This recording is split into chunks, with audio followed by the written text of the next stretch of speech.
को आगे समझते हैं।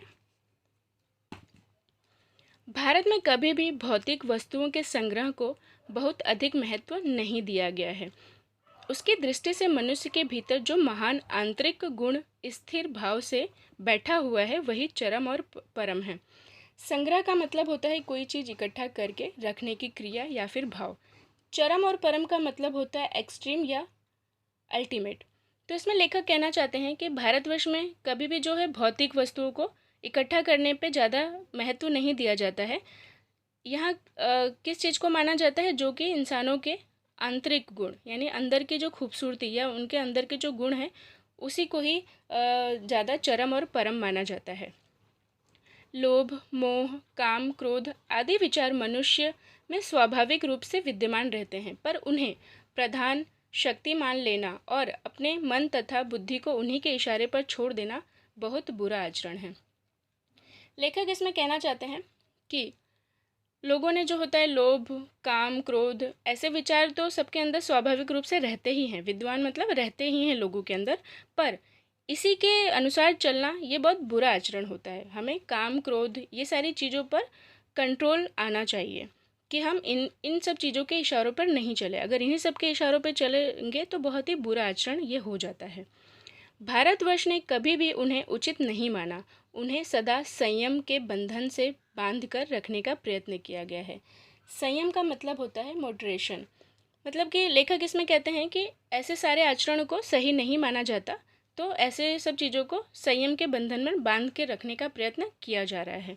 परंतु भूख की उपेक्षा नहीं की जा सकती, बीमार के लिए दवा की उपेक्षा नहीं की जा सकती, गुमराह को ठीक रास्ते पर ले जाने के उपायों की उपेक्षा नहीं की जा सकती। उपेक्षा का मतलब होता है यहाँ पे इग्नोर, यानी कि लेखक इसमें कहना चाहते हैं ये सारी चीज़ें तो हैं, लेकिन अगर किसी को भूख लगती है तो हम उसको इग्नोर नहीं कर सकते, या फिर कोई बीमार है तो उसको जो दवा देनी है हम उसको इग्नोर नहीं कर सकते, और जो गुमराह यानी जो अपने सही रास्ते से भटक गया है उसे सही रास्ते पर लाने के जो उपाय होते हैं उसको भी हम इग्नोर नहीं कर सकते। हुआ यह है कि इस देश में कोटि कोटि दरिद्र जनों की हीन अवस्था को दूर करने के लिए ऐसे अनेक कायदे कानून बनाए गए हैं जो कृषि, उद्योग, वाणिज्य, शिक्षा और स्वास्थ्य की स्थिति को अधिक उन्नत और सुचारू बनाने के लक्ष्य से प्रेरित हैं। परंतु जिन लोगों को इन कार्यों में लगना है उनका मन सब समय पवित्र नहीं होता। प्रायः वे ही लक्ष्य को भूल जाते हैं और अपनी ही सुख सुविधा की ओर ज़्यादा ध्यान देने लगते हैं। इसमें दरिद्र जनों का मतलब होता है निर्धन लोग, उन्नत अर्थात जिसका अत्यधिक विकास हो, सुचारू का मतलब होता है स्मूथ। तो इसमें लेखक कहना चाहते हैं कि इस देश में जो दरिद्र जन हैं उनकी अवस्था यानी उनकी दीन अवस्था के लिए काफ़ी सारे ऐसे कायदे कानून भी बनाए गए हैं जो कृषि, उद्योग और वाणिज्य या फिर शिक्षा या फिर स्वास्थ्य के क्षेत्र में अधिक मतलब जिसका विकास हो और स्मूथली चल सके, ऐसे काफ़ी सारे कानून बनाए गए हैं ऐसे लोगों के लिए। परंतु जिन लोगों को यानी जो इस काम में जो लोग दरिद्र जनों की देख रेख के लिए हैं, जिनको इन काम में लगना है, अगर उनका तो हमेशा माइंड ऐसे एकदम पवित्र तो नहीं रह सकता, तो जिनको ये सारे काम करने हैं उनका दिमाग तो हमेशा अच्छा होना चाहिए, तभी तो वो अच्छे से काम कर पाएंगे। लेकिन अगर उनका दिमाग उस समय पवित्र नहीं रहा, लोगों की, दरिद्र जनों या गरीब लोगों की जो उनके लिए काम करना है, अगर वो भाव वो भूल जाते हैं तो वो चीज़ फिर बहुत ही गलत हो जाती है। जब उनका मन ही पवित्र नहीं होता तो वो अपने लक्ष्य को भी भूल जाते हैं कि उन्हें किसी के लिए क्या काम करना है, और वो ज़्यादातर किस चीज़ों पे ध्यान देने लगते हैं, अपनी सुख सुविधा यानी अपनी जो उनको फ़ायदेमंद हो, उनको जो सुख पहुंचाए ऐसी सुविधाओं पर ज़्यादा ध्यान देने लगते हैं। भारतवर्ष सदा कानून को धर्म के रूप में देखता आ रहा है। आज एकाएक कानून और धर्म में अंतर कर दिया गया है। धर्म को धोखा नहीं दिया जा सकता, कानून को दिया जा सकता है। यही कारण है कि लोग धर्म भीरू हैं। वे कानून की त्रुटियों से लाभ उठाने में संकोच नहीं करते। धर्म भीरू का मतलब है यहाँ पे जिसे धर्म छूटने का भय हो या अधर्म से डरने वाला। त्रुटियाँ मतलब गलतियाँ। संकोच का मतलब होता है हेजिटेट, मतलब कि संदेह या असमंजस।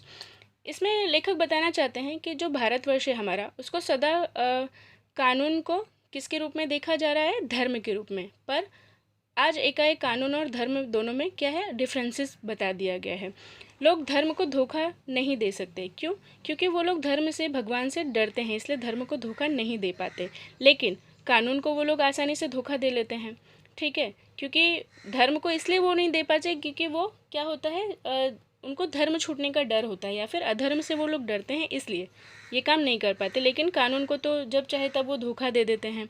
ठीक है, वो कानून की जो गलतियां से लाभ उठाने में, जो कानून की वजह से जो भी गलतियां अगर हो जाती है तो उससे फ़ायदा उठाने में वो ज़रा भी संकोच नहीं करते हैं ऐसे लोग।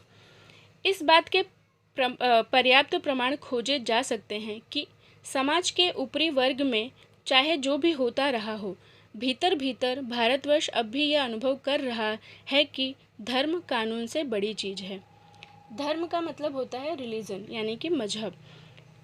फिर लेखक बताते हैं कि ऐसे बहुत सारे प्रमाण खोजे जा चुके हैं जो समाज के जो ऊपर लेवल के वर्ग जो हैं वो चाहे जितना भी होता रहा हो, लेकिन अंदर ही अंदर भारतवर्ष अब भी ये फील कर रहा है कि धर्म जो है वो कानून से बड़ी चीज़ है। अब भी सेवा, ईमानदारी, सच्चाई और आध्यात्मिकता के मूल बने हुए हैं। यानी कि लेखक के कहने के अनुसार अभी भी हम एक दूसरे की जो सेवा करते हैं वो भाव बना हुआ है, ईमानदार लोग भी हैं, सच्चाई बोलने वाले लोग भी अभी इस दुनिया में हैं।